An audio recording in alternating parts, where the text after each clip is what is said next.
time has a peculiar way of slipping by unnoticed. I recall relocating to the city during a challenging period in my life. The unfamiliar streets and the skyline filled with both hope and uncertainty felt overwhelming. I decided to sell my car and embrace a simpler lifestyle where everything I needed was within walking distance. I indulged in purchasing a Harley, a dream bike that became my refuge whenever I needed to clear my mind. My daily routine consisted of walking to work and spending quiet evenings alone in my apartment. After the turbulence of my previous relationship, I found the solitude to be a welcome change. Mornings especially felt like a new beginning. I'd leave early while the city was still stirring, relishing the calm before the demands of my job took over. My role at a manufacturing firm became the most stable aspect of my life, yet small moments would remind me of how swiftly time was passing. As I sent out a letter, it hit me that a whole year had gone by. Time flies, I mused. As I continued my walk to work, I chose a condo close to the office for convenience, with shops and restaurants within easy reach. My motorcycle was always ready for a weekend getaway. At 6 a.m., the streets were serene, and I made it to the office in less than 15 minutes.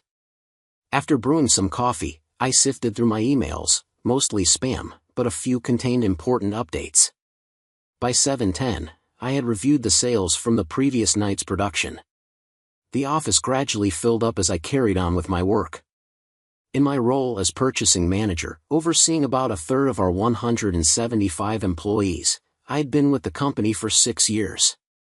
Lately, I was gaining recognition as a rising star. My workdays were long, typically starting around 6 a.m. and ending after 7:30 p.m. My job had become central to my life. Today, being the end of the month, I meticulously checked the inventory, postponed 2 deliveries, and ensured all shop orders were finalized. My boss, Ken, came by as he was leaving. "What are you still doing here? You've done an excellent job. Go home," he said. "I'm just finishing up," I replied. "Seriously, take a break. The office is closed tomorrow for fumigation. Enjoy your weekend," Ken said as he left. I finally left after 8 o'clock. On my walk home, I noticed couples enjoying drinks and dinner while I headed back to my condo alone. It was a renovated 2-bedroom unit with a large balcony overlooking a park and a lake. I like taking early morning walks around the lake on weekends. When I got home and saw the blinking light on my answering machine, I didn't bother checking the messages, I just deleted them. I grabbed an open bottle of my favorite wine from the fridge, uncorked it, and took a crystal glass from the cabinet. I had started using the good glasses recently, realizing there was no point in saving them if one broke. With wine in hand, I turned on the TV and opened my laptop. AOL notified me of 6 new emails, 2 from eBay, 1 from my parents, 2 from my friend Nick, and 1 spam about making money from home. I'll check them tomorrow, I thought, heading to the kitchen. I had renovated the kitchen shortly after moving in, making it look like something out of a gourmet magazine. It had a 6-burner stove, double oven, stainless steel fridge, granite countertops, and a wine cooler. After struggling to sleep for a while, I realized I needed to exhaust myself physically to rest, so I converted the 2nd bedroom into a home gym. Every night, I worked out hard between 9 o'clock and 10 p.m., then took a cold shower, had one last glass of wine, and went to bed. Over the past year, I had slimmed down from 195 to 175 pounds, becoming lean and fit. Dinner was simple as always. I didn't cook after getting home late, so I had local meals prepped and frozen for me. Tonight's was steak, peppers, and rice.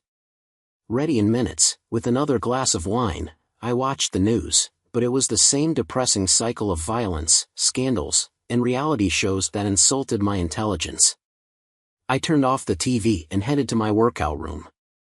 I warmed up with 20 minutes on the treadmill and stretched for 15 before starting my real workout, 30 to 45 minutes of punches and kicks on a heavy bag. Each punch felt like I was releasing a piece of myself. As a kid, I trained in Kung Fu at a strict dojo near my house. After months of begging, my dad enrolled me, but it was much tougher than I expected. The sensei didn't tolerate slacking and pushed us hard. After 2 months, I wanted to quit, but my dad refused. "I paid for a year, and you're finishing it," he said, telling me to toughen up.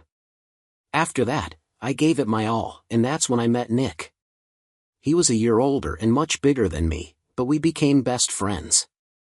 We trained together, holding pads for each other, though Nick often complained that my kicks were too strong. "Ease up, you don't have to kick me through the wall," Nick complained, but I was determined.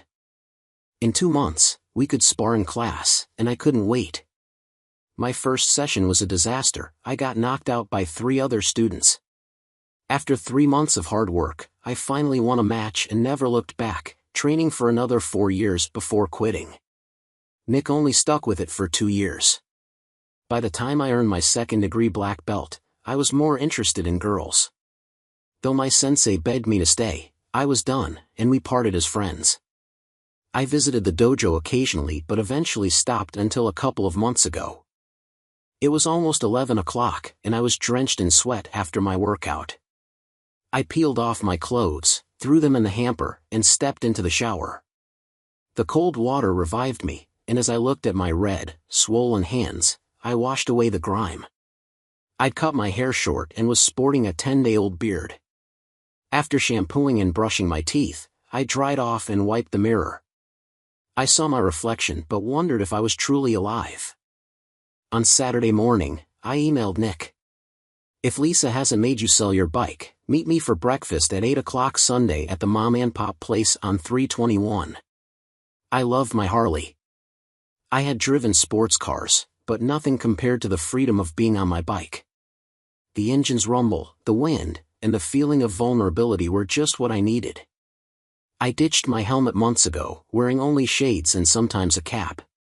By 9:30 on Saturday, I hit the road. Only one other biker passed me, giving the peace sign. Most casual riders had stored their bikes for the winter, but we hardcore ones waited for the first snowfall. Needing an oil change, I headed to the dealer. "Just an oil change," I told the tech. He said it would take about an hour, so I browsed the showroom.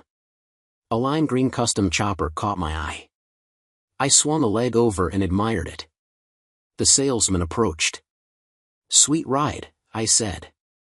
He told me it had a 2008 engine with only 2,200 miles and mostly custom Harley parts. He even offered me a test ride. "I probably can't afford it," I said.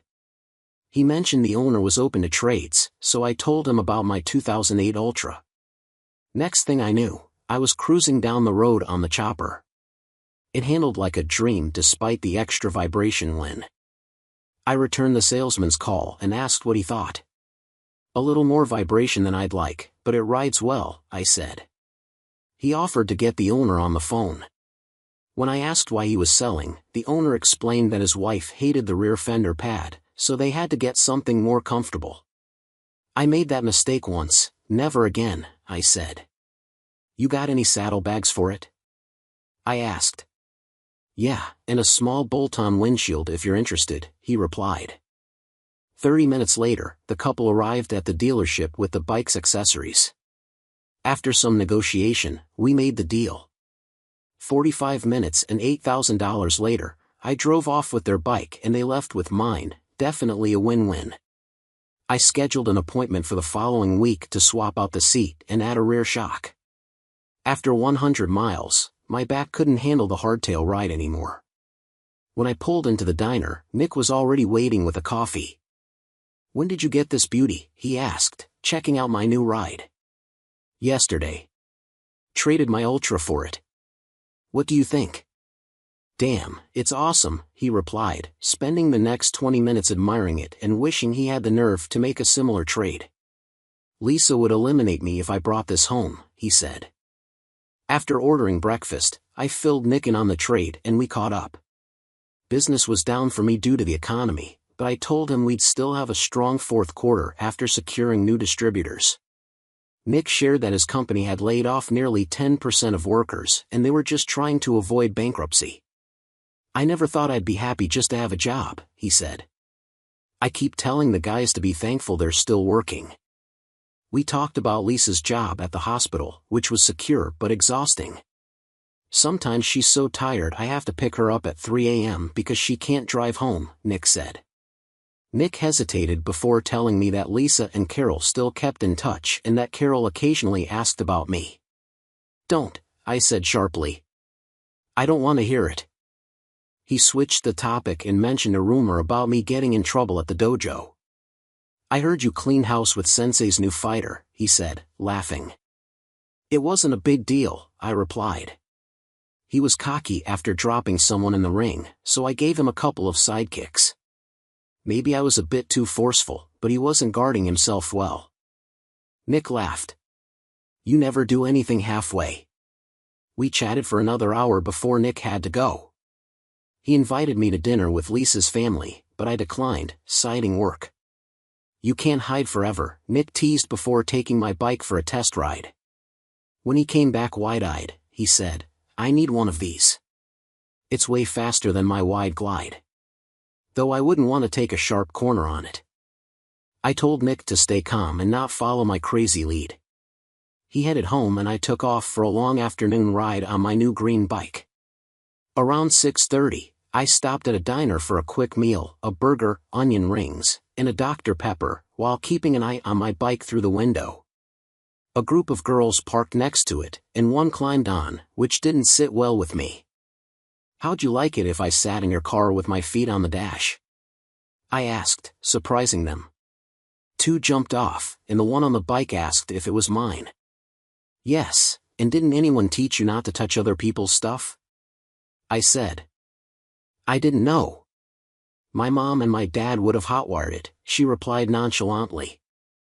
How's it ride? And how does anyone sit on that tiny back seat? It rides fine, and I don't care about the back seat since no one rides there anyway, I said, getting annoyed. Now get off my bike. Like I'd ruin it with my 105 pounds, she shot back. And I wouldn't ride with you even if you begged. She walked into the diner, and I shook my head and returned to my table. The girls sat at the counter, occasionally glancing my way. When I was paying the bill, the skinny brunette approached me. I'm giving you another chance, she said. You look like a lost puppy and I love puppies. You can give me a ride home as an apology for being rude. Surprised, I didn't object. 5 minutes later, we were riding back into town. The faster I went, the tighter she held on. After arriving at her place, she complained about the seat and handed me her number. Call me when you fix the seat, she said, walking up to her apartment. By the way, I'm Pam. Good looking but pushy. I thought slipping her number into my pocket at the end of the month went well. I secured a 5% price cut from 2 vendors, which earned me some praise. Can't even mention I might get a company car, keep it up and there might be a bonus this year, he said. I got a new gel-filled seat and rear shock for my bike, making it much more comfortable.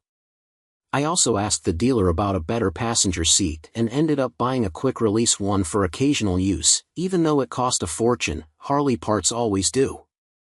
I toyed with Pam's number for a week. I hadn't dated much in the past year, just 3 dates, and one was with a female customer for business. The other 2 dates didn't go anywhere. I hated blind dates. Hello, Pam, it's Steve, I said, wondering if she'd remember me. Steve who? She asked. Green Chopper, I replied. I thought you were a lost cause. What took you so long to call? Work's been busy, and I had to get a few things done to the bike, I explained. There's a ride this Saturday. Want to join? Did you fix the seat? She asked. Let's just say it's big enough now, I joked. All right, I'm in. What time? 9:30. Dress warm, it'll be cold. Highs in the 50s. Got a leather jacket and boots. I'm good. Just don't be late. I'll meet you out front, she said, ending the call before I could fumble more small talk. It felt like I was a teenager asking someone out for the first time. Saturday came, and I bundled up in heavy leathers and gloves. It was freezing, so I had to stop and put on a stocking cap. By the time I picked up Pam, I was 5 minutes late. You're late, she said immediately. Only by 5 minutes, I replied. Late is late. Now let me see this new seat, she said, inspecting the bike. I bolted on the seat, and we headed out. Pam held on tightly, her face pressed against my back as we rode. When we got to the dealership, she rubbed her numb, cold face and said, shivering, I handed her a neoprene mask. This will help, it has a skull on it. She complained, it's for warmth, not fashion. Let's just say it's big enough now, I said, slightly amused. The ride began at 10 o'clock, lasting 2 hours with about 30 bikes, mostly single riders. We returned to the dealership by noon, and after declining the cold food they offered, I asked Pam, want to grab lunch?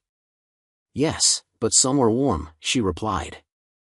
We went to Denny's, where Pam warmed her hands on the coffee mug. That was fun, though cold, she said. Do you do this often? Not as much as I used to. I used to ride to Sturgis every year, but it's been a while. I've seen pictures. Is it really that big? Bikes everywhere and it's a non-stop party for 2 weeks. My buddy Nick and I camped out once, but now I prefer more comfort. What do you do for work? She asked. I'm a purchasing manager. How about you? I teach art and do freelance work. It doesn't pay much, but I enjoy it. Are you seeing anyone right now? Why? Are you applying? She teased, noticing me squirm. Relax. I had someone, but it didn't work out. Now I'm just dating here and there. What about you? Same. Had someone special, but it ended badly. Haven't dated much in the past year. So you're basically a born-again maid, she joked. That's good. Less risk of catching anything, unlike the players who sleep with anyone. What makes you think I want to take you to bed? With a body like mine? Why wouldn't you? She laughed. Now that the personal stuff's out of the way, let's see what else we have in common. For 2 days, Pam and I talked about our likes, dislikes, and shared what we were comfortable with. She wasn't thrilled that I only mentioned having one bad marriage, but we got along well. Over the next 3 weekends, I got to know her better. We liked the same foods, I ran while she rollerbladed, and we agreed to disagree on my workout room and her favorite band. Want to go to a club Saturday? She asked. Some friends of mine are going, and I want you to meet them. I'm not much of a dancer, I said. Most guys can't dance, just fake it, she smiled. We hadn't gone beyond kissing, and when she invited me to stay over, I politely declined, saying I wasn't ready yet. Don't worry, I'll be gentle, she teased. On Saturday, Pam drove, saying, I'm not freezing on your bike tonight. The club was crowded, but we found a decent table. Pam's friends were nice, and we were having fun until I ran into my worst nightmare. Hi, Chicken Dan, sneered Dan. Got a new girl? Did the last one dump you? He moved closer, taunting me. Pam, meet Craphead Dan. He's a bodybuilder whose brains were fried by steroids. I said, as his friends pulled him away. I couldn't resist adding, I hear after the gym closes, the body shoulders blow each other. Dan snapped, flipping our table and causing chaos. The bouncers kicked all of us out. Stay inside, Pam, I told her. You don't want to be part of this. I'll call you later. Outside, Dan and his buddy started pushing me, afraid of me. Dan needs backup, I taunted. Dan swung wildly, missing every punch while I dodged and slapped him in mockery. When he rushed me, I sidestepped and kicked his knee with a crack, then shot him with a spin kick to the chest. As he struggled to rise, I kicked his jaw, shattering it along with his nose. One of his buddies grabbed me from behind, but I stomped on his foot and slammed my head into his face, breaking his nose.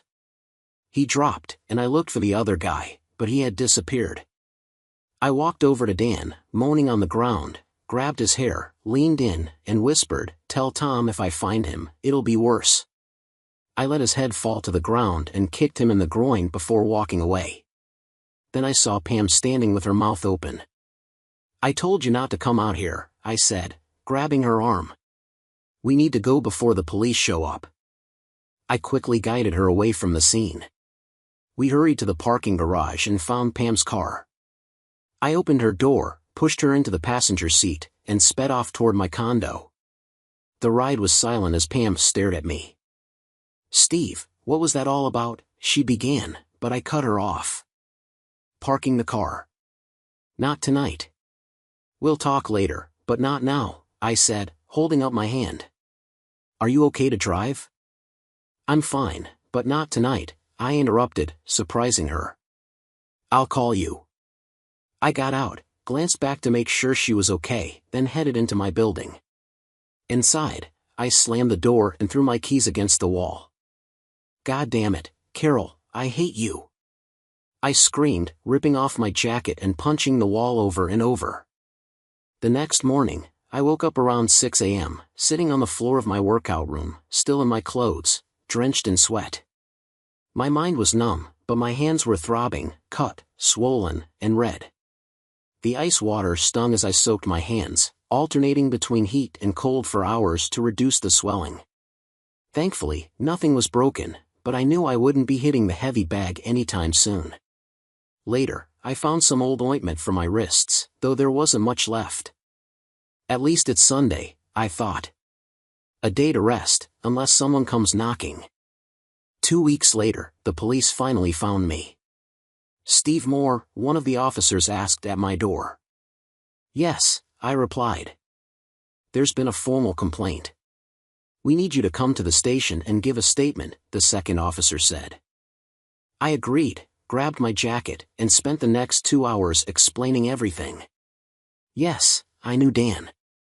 No, I didn't know the other two. Dan started the fight in the club, and they attacked me outside. I was defending myself.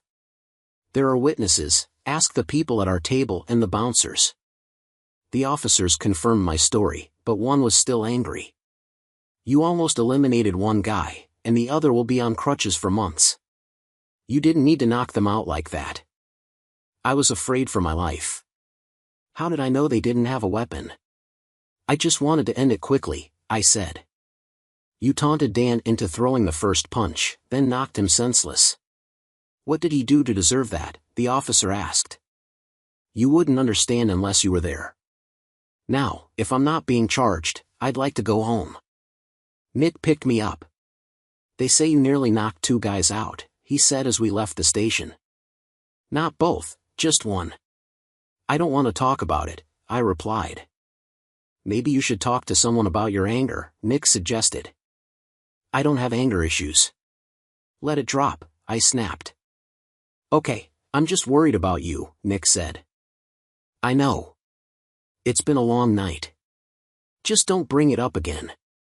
There were 3 more messages from Pam on my machine, and like before, I deleted them. But she didn't give up. For the first 3 weeks, she called 5 times a week, then dropped to 3, 2, and finally once a week, always on Fridays. "It's me, Pam, again," her message always began. "Just checking if you're free for dinner or a chat tomorrow. Oh, and starting next month, I'll be waiting on your doorstep instead of calling. Just a heads up. Good night." This girl is persistent. I muttered, deleting the message. She can't be serious, or could she? I fell back into my usual routine: work, home, eat, work out. Nick called a few times, inviting me to dinner or to catch a game, but I usually declined. I spent Thanksgiving with Nick and Lisa, sending them a list of topics we wouldn't discuss. Dinner was tense as always, with the unspoken elephant in the room. Afterward, I thanked them and took a cab home. The next day, Pam left a short message: "Since I haven't heard from you, I guess I'll be camping out on your doorstep next week. Hey, don't worry, I'm bringing a pillow. See you Friday." She wouldn't actually do that, would she? I thought. But as the week dragged on, I realized I'd be happy to see her again. Pam was amazing, and despite my reluctance to revisit the past, she wasn't taking no for an answer. By Thursday, I was anxious, and by Friday, I was useless at work. I just watched the clock. "Big date tonight?" Ken asked, walking by my office. What? I snapped out of my daze. Must be some girl to throw you off your game, he laughed. Get out of here, you're no good today. Have a great night, and I'll see you Monday. I left the office, grabbed my company car, and found myself speeding home, heart racing. Calm down, she might not even show, I told myself, easing off the gas. I parked near my building and waited in the car for over an hour, watching the entrance. I made calls, reviewed some proposals, and froze in the cold. Still no sign of her. Frustrated, I decided she was messing with me. As I headed to my condo, I saw Pam sitting on a pillow by my door. Are you always this late? No wonder you have no life, she said, standing up. If it weren't for a kind old lady, I'd still be waiting outside. Aren't you going to invite me in? She asked, holding a sofa pillow. I smiled as I opened the door, and we stepped inside. I nearly froze waiting for you. I don't think I could have lasted much longer, Pam said, tossing her jacket and pillow onto a chair and heading toward the kitchen.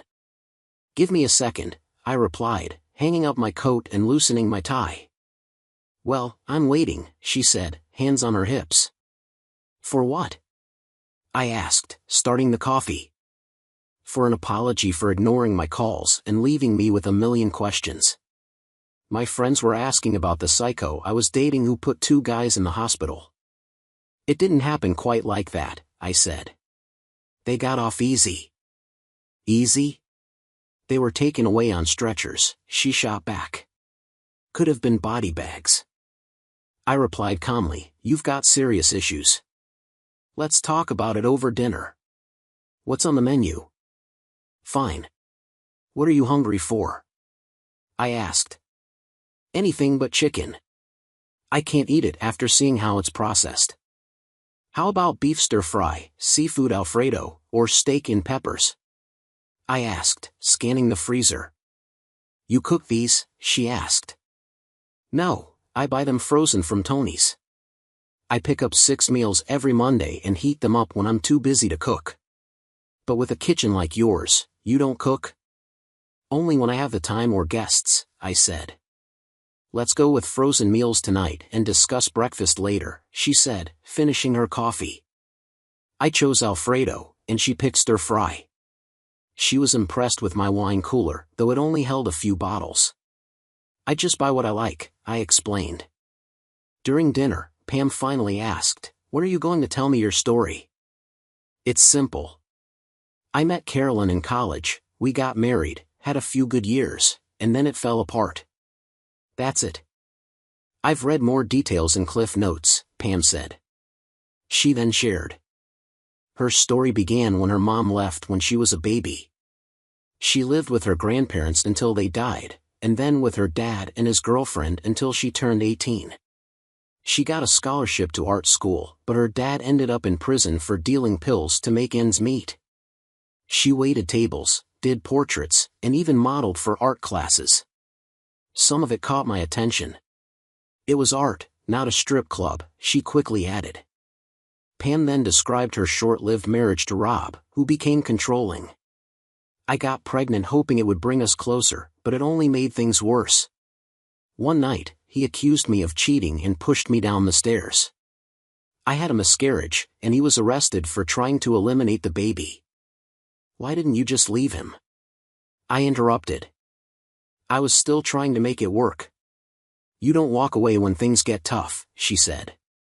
Rob ended up convicted of attempted homicide, and I got a quick divorce.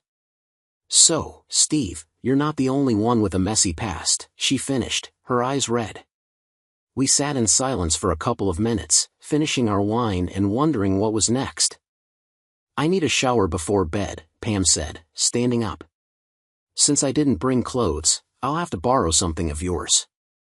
So get moving if you want me in bed tonight, she added with a smile. You can bare your soul tomorrow, she teased, heading to the kitchen with our glasses.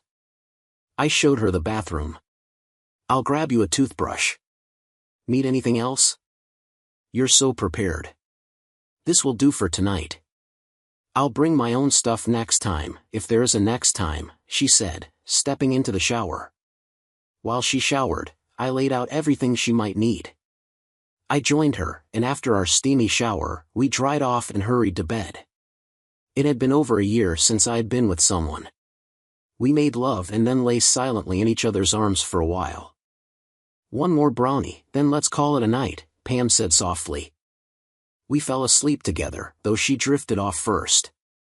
I knew tomorrow would be tough. She'd want answers, especially after opening up to me. I wasn't sure I was ready, but I didn't want her to leave. God damn it, Carol, I thought bitterly. Pam woke up to sunlight and found me gone. She spotted a note on my pillow, went for a run around the lake. "If I'm not back when you wake up, look for me out on the balcony and yell." "What is he, crazy?" Pam muttered, wrapping herself in a blanket. She checked outside and saw it was freezing. Shaking her head at the idea of running in that weather, she sat by the balcony doors and waited. About 15 minutes later, she spotted me running. "Hey, sailor, you want to get laid?" she yelled, waving. I waved back and headed inside. "How long have you been up?" I asked. "About 20 minutes. Isn't it cold out?" "Not if you keep moving." "Running gives me a morning high," I said, heading to the bathroom. "Give me a minute to shower, then I'll make you breakfast." As I stepped into the shower, Pam followed. "You washed my back, so I'll return the favor," she said with a smile. Between the shower and other activities, breakfast was delayed by over an hour. After 2 showers and plenty of fun, we finally got dressed. "Coffee, tea, or hot chocolate?" I asked. "Coffee sounds perfect," Pam replied. "You've got your choice, pancakes, waffles, omelette, or fruit-filled crepes." "But we only have sausage links," I said. "Sausage links only?" Off with his head. Pam laughed. "Let's have crepes today and waffles tomorrow." "Confident, aren't you?" I teased. "Of myself, yes. Of you, not so sure," she replied playfully. "How about breakfast first, then questions, or we could just stay in bed all day?" I suggested. "Let's do both," she smiled. As we ate, I wondered how to share my story without sounding like an idiot. That was delicious. "I didn't realize I was so hungry," Pam said, rubbing her belly. "Any coffee left?" she asked. "Just enough for you," I replied, clearing the dishes. "So, do we start here or in bed?" Pam asked with a grin. "I'd prefer unclothed in bed, but you'll probably distract me." "Let's start here, then move to the bedroom." "I want the full story, we've got the weekend, so don't leave anything out." She said, "All right." "What do you want to know?" I asked. "How long have you had such a hot temper?" Pam pressed. "I don't have one." I said defensively, "But what about that night at the club?" She continued, "That was a long time coming. Dan had it coming for what he did, and I'm just glad I stopped when I did." I replied, "Now I'm confused. Just tell me what I need to know." Pam said, curling up on the couch, "All right." I began. Sitting across from her, Carol and I met at a party Nick and Lisa threw. Neither of us was looking for anything serious. Since Nick and Lisa were getting married, Carol and I kept crossing paths and eventually started dating. She was a party girl, and I often had to pull her out of trouble. She flirted with the wrong guys, which caused problems, so I stopped calling her after 2 weeks. Carol confronted me. "You don't like me anymore?" she asked. I replied, "Carol, if you're with me, you're with me only. I'm tired of you flirting with everyone." She asked, "So are we exclusive now?" I said, "Yeah, I guess so." From then on, we were a couple. At Nick and Lisa's wedding, Carol said ours would be more casual. 2 years later, we got married, set up a home, and life was good. We both had decent jobs and had fun, but in our 3rd year, things changed. One night, Carol asked if I had any fantasies I wanted to act on. For her birthday, she wanted a fantasy night where she'd be tied to the bed and pleased until she cried enough. I got into it and prepared everything: silk ties, chocolate, whipped cream. On her birthday, I set up the room with candles and told her the safe word was pepper. For hours, I pleased her until she finally yelled pepper. It was a fun, passionate night. Pam asked, "What did you get for your birthday?" I replied, "For her birthday, I bought her a ZXI outfit, and we played a role-play game. I sent her to a bar, watched guys try to pick her up, and then walked in pretending to be her pimp. Afterward, we had dinner at a nice restaurant and then went home for a night of great ZX. The following year, for her birthday, I was supposed to be her slave for the night. It didn't go well. We went to a dance club, and I spent the evening fetching drinks while guys hit on her. That's when I met Dan and his buddy Tim. They danced with Carol and flirted with her all night. Dan even handed me $20 and said, "Get us another round, boy." Carol backed him up, saying, "You promised, just go get the drink." When I returned, Dan and Carol were grinding on the dance floor. Furious, I told her it was time to leave, but Dan shouted, "Why don't you wait in the car, boy?" I grabbed Carol and said, "Pepper, the safe word." She finally agreed to leave but kissed both guys on the cheek before we went. The ride home was silent. When we got back, Carol said, "That was fun." Fun? I was humiliated. "You danced like a cheap hooker, letting those guys paw at you," I said angrily. "What if I had done the same thing with some girl while you sat there waiting for your turn?" "It was just a joke, a fantasy," Carol insisted. But I was too upset to listen. "You went too far," I told her, pouring drink after drink. "I almost punched that guy when she tried to touch me. Don't touch me until you get the stink of those guys off you." Carol went to bed, and I passed out on the couch. The next morning, I woke up hungover with an empty bottle of Jack Daniels. For the next 2 days, we barely spoke until she finally blew up at dinner. "Get over it, Steve." I pushed it too far, but no one got hurt, and we're still married. "What's the big deal?" she shouted. "Fine, for my birthday, I want a Mina Ada with 2 other women," I said. "You mean me and another woman?" she asked. "No, me and 2 other women, and you just get to watch," I replied. "Okay, if that's what you want," she said. I packed my bags and told her, "I'll call and tell you where to send the rest of my stuff. I'm not into sharing or swinging, Carol." I left, hearing her scream something as I walked out. I ended up at a Holiday Inn bar, where Nick found me. "Want me to tell her I found you?" he asked. "Not yet. We have different ideas about what being unfaithful means, and I'm doubting my marriage," I said, downing another beer. Nick said, "She's only upset because I won't go along with her. She was dry humping those guys while they called me boy, and she doesn't think she did anything wrong." Nick joked, "Well, I guess you won't be trying that fantasy again," but quickly realized it wasn't funny. "Sorry, bad joke. But you're not really leaving her, are you?" "Not this time, but if it happens again, I'm done," I replied. After a couple of days, I went home, and the makeup ZX was incredible. Things were fine until my next birthday. "Ready for that menage Ada?" Carol teased. "I found 2 hot babes," I said, frustrated. It was a joke. She then suggested a couple's massage by another couple instead. The massage began with both of us lying side by side on the bed, close enough to touch but not kiss. The woman was stunning, and the guy looked like a Greek god. Both were barely dressed and oiled. We weren't allowed to touch them. As I felt the woman's hands on my back, I suddenly realized the guy was massaging Carol.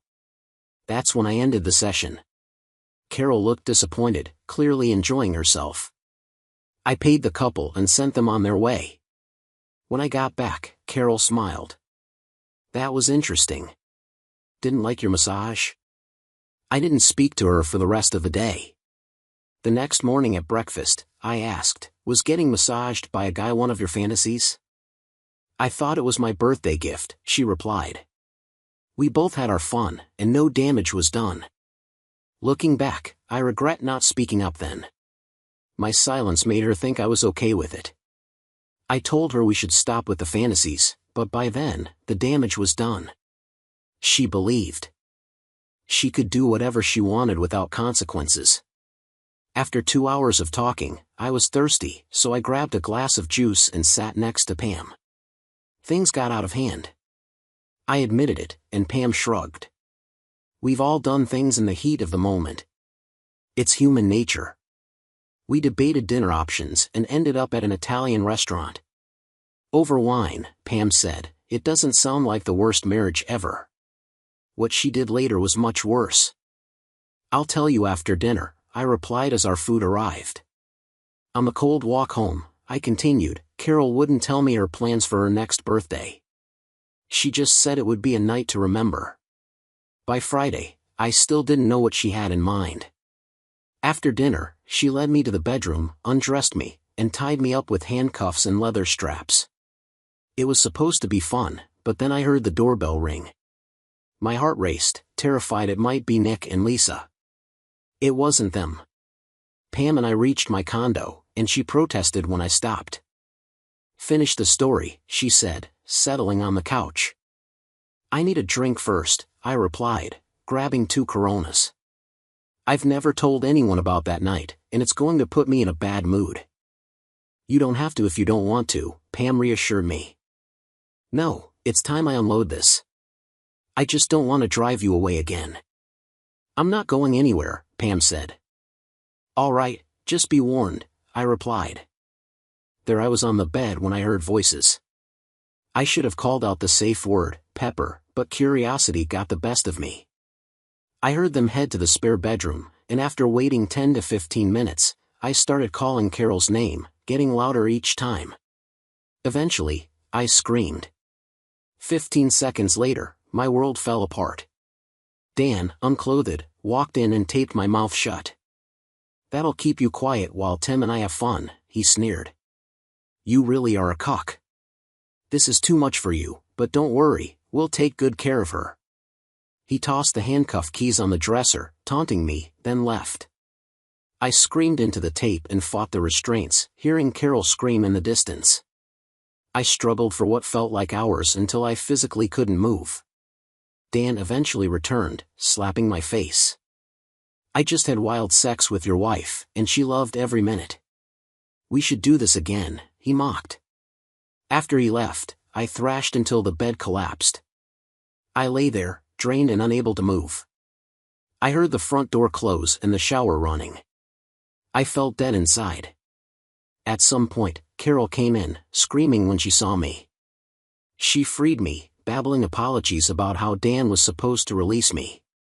My hands and feet were bloody, but all I could see were the hickeys covering her body. I lost control for a moment, raising my voice and causing a mess in the bedroom as I angrily threw things around. I stormed into the guest room, saw the messed up bed, and started destroying their room too. Then I felt an electric shock. After the third jolt, everything went black. I woke up in a hospital room, restrained. A nurse sat nearby and explained I was in Memorial Hospital, brought in the night before. How are you feeling? She asked. Tired, and my hands hurt, I replied. You lost a lot of skin, but you'll live, she said before leaving. The doctor came in next. You look better today. I'll remove the restraints, he said. You have scars, but they'll fade over time. You're free to go, but you'll need pain medication and ointment for your hands.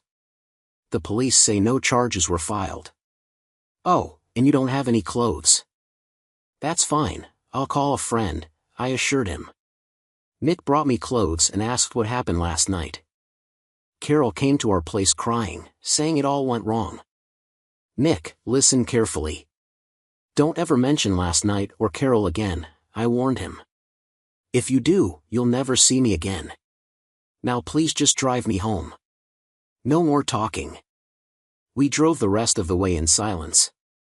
I knew Nick had a lot of questions, but I wasn't in the mood to talk. I thanked him as I got out and headed into my building. Without a key, I went to the manager's apartment and asked him to let me in. Mr. Kelly opened the door, and we stepped into a mess, furniture and clothes everywhere. Steve, I'm not throwing you out, but you need to find a new place within 90 days. I'm sorry, he said before leaving. I crashed on the couch that night, still in my clothes. The next morning, I surveyed the damage. The bedroom furniture was trashed, and Carol's clothes were scattered everywhere. I made coffee, then found my phone buried under a pile of stuff. I had 3 missed calls from Carol. I turned off the phone and unplugged all the others except for the kitchen one, which had an answering machine. As I finished my second cup of coffee, the phone rang. The answering machine picked up. "Steve, I know you're there. Please call me. What happened wasn't supposed to happen like that. I'm scared to come home." "I love you," Carol's voice said. Ignoring it, I decided to take a shower, wrapping my wrists to protect the wounds. Afterwards, I made a shopping list and headed out. I picked up my prescriptions, medical supplies for my wrists and ankles, some lawn bags, and hit the ATM to withdraw the maximum allowed from both our accounts. I also canceled my Sprint account and opened a new one with a locked number. My last stop was the liquor store for some Coronas. Back home, I found more messages, 2 from Carol and 1 from Lisa. I deleted Carol's and listened to Lisa's message. She said she was coming by at 7 o'clock to pick up a few things for Carol. Looking at the time, I realized I had 2 hours to get things ready. I filled 12 bags with Carol's clothes, shoes, and other belongings. After a break and a couple of beers, I finished by peeing in each bag. When Lisa and Nick arrived, Lisa asked, "What's all this?" "This is all of Carol's stuff," I replied. "I just came for a few outfits," Lisa said. "I'm being asked to move out and I'm not taking Carol with me. She can come for the rest of her things later." I told her, "Shouldn't you two talk it over?" Lisa suggested, "Not a chance." I responded, "Now, if you'll excuse me, I've got beers to finish and plan to get some sleep unless Carol tries to get me arrested again." They left with what they could carry, and I flipped the blood-stained mattress, crashing for the night. The next morning, I woke up at 9 o'clock in pain. I took some painkillers with the last of my beer and went back to sleep. That's how I spent the weekend, drifting in and out of sleep. I called my boss and requested the week off, explaining I'd been in an accident. He was understanding and gave me the time I needed. It seemed like the wreckage of my marriage was reason enough. On Monday, I finished what I started. I withdrew half the money from our joint savings and checking accounts, opened a new account in my name, and signed paperwork to remove myself from our shared accounts. Though it would take 7 days to process, I canceled our joint credit cards, paid off half of the ones with a balance, and updated my HR records to remove Carol as the beneficiary of my 401k and life insurance. It was a productive day. The rest of the week, I searched for a new place to live. Since my time was limited, Carol, after weeks of me ignoring her calls, started emailing me constantly. I didn't know why she didn't just stop by, but maybe she remembered the last confrontation. Finally, I replied to one of her emails, "Our marriage is over, Carol. Please leave me alone. I hope your night with Dan and Tim was worth it." To my surprise, she replied, "I'm so sorry. It wasn't supposed to happen like that. Dan told me he let you go and that you left." I wasn't thinking clearly. We smoked a few joints. "I'll give you some space. I really love and miss you." I finished my beer and said to Pam, "Now you know my night from hell. I still hate her more than you can imagine." "So that's why you went after Dan? What happened to Tim?" Pam asked. "I hired a private detective a month ago. I know where he works, lives, and his gym schedule. After dealing with Dan, I'm not sure where he is now." I replied, still trying to calm down. "Steve, why bother with Tim? Dan was the main problem, and he's out of the picture. I need to close this chapter, starting with Tim and ending with Carol." I said, "You're scaring me. You're not thinking about hurting Carol, are you? After what you did to Dan, you'll end up in jail." "I won't hurt her physically. Physical pain fades. She deserves much more. She will pay," I said, pacing angrily. "Steve, let it go. You're not divorced yet, but you're practically free. Just sign the papers and move on, Pam pleaded. I can't let her off that easily. She has to pay for what she did, I shouted with a wild look in my eyes. Steve, I don't like this side of you. You don't forgive, you just want revenge. If you go through with this, we're done, Pam said, grabbing her coat. Don't call me after this is over. Goodbye, Pam. I muttered as she left. 2 weeks later, I confronted Tim as he opened his apartment door. We need to talk, I said, pushing him inside. Look, it was all Dan, he babbled. Carol set everything up. We were supposed to let you join in. I didn't know you were still tied up until we were leaving. I'm sorry, man. Please just leave me alone. My birthday is in 2 weeks. I want you gone by then. If you're still here, I'll make sure you never have sex again. Got it? Tim nodded, terrified. 2 weeks, I said, leaving. One down, one to go. For $8,000, I got my birthday present. The day before, I received an email, it's all set for 9:30 a.m. I went to work on Wednesday in the best mood I'd had in a long time. Everyone wished me a happy birthday, and there was even a cake. Later, my boss took me out for dinner, and I didn't get home until almost 8 p.m. My answering machine was blinking with 25 messages, but I deleted them all. I grabbed a Corona and waited for what I knew was coming. Just before 9 o'clock, there was loud pounding on my door. I sat down with my beer, took a deep breath, and answered it. Asshole! Carol screamed as Nick held her back. Good evening, street hooker. How have you been? I responded calmly. How could you send that video to my parents and friends? She cried, starting to sob. What video? Maybe if you describe it, I'll know which one you mean, I replied sarcastically. God damn you, Steve. Do you hate me that much that you'd ruin my life like this? She yelled, angry and tearful. Oh, you mean the sex tape? I said mockingly. The one labeled Carol Moore is a street hooker and cheats on her husband? I not only saw it, I lived it. I rolled up my sleeves, showing my scars. See these? They're a daily reminder of what you did. Should I hate you? Absolutely. You destroyed our marriage. Did you know, Carol? At first, I thought Dan and Tim were hurting you. I would have cut off my hands to save you. That's how much I loved you. But you set it all up with them and even let them tape it. She sobbed harder as I continued, your parents, our friends, they all blamed me for the breakup. Maybe now, after watching the tape, they'll understand. Or maybe they won't. I don't care anymore. I was sorry. I tried to talk to you, but you wouldn't listen. She cried, sorry. I sneered. You mean sorry I planned my fantasy of getting screwed by other men while tying up my husband? I should have left you that night. Steve, you went too far, Nick interrupted, looking serious.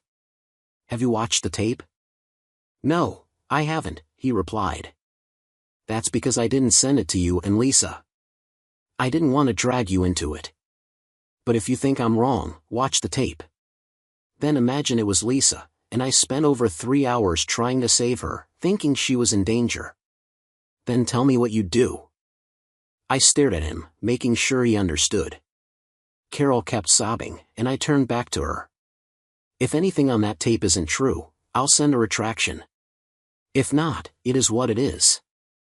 And just to part on a good note, I've got a little gift for you, I said, handing her a manila envelope with the divorce papers, signed, notarized, and delivered. If you don't mind, I've got things to do. The sex was nice, but the rest of the marriage was garbage. I shut the door and leaned against it, knowing it was finally over. I had hired a hacker to send the tape to her parents and all the friends who had taken her side.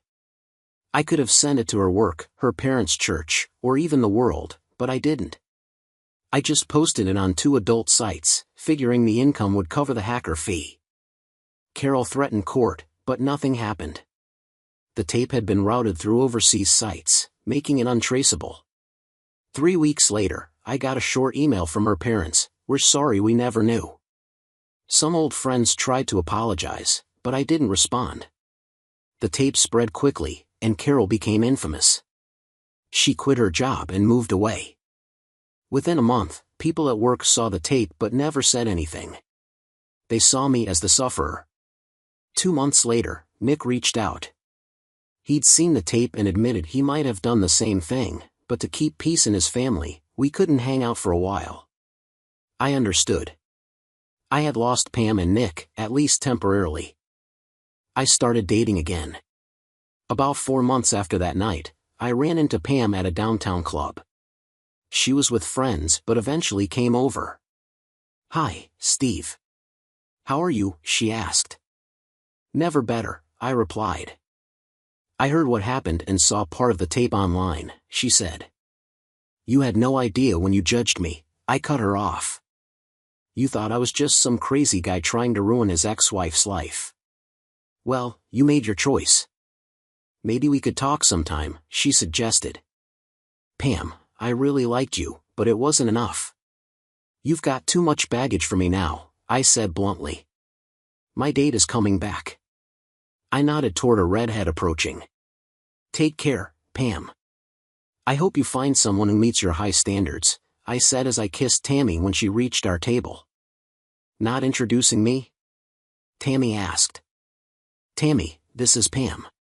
We were in a relationship before," I explained. "Pam, he's with me now."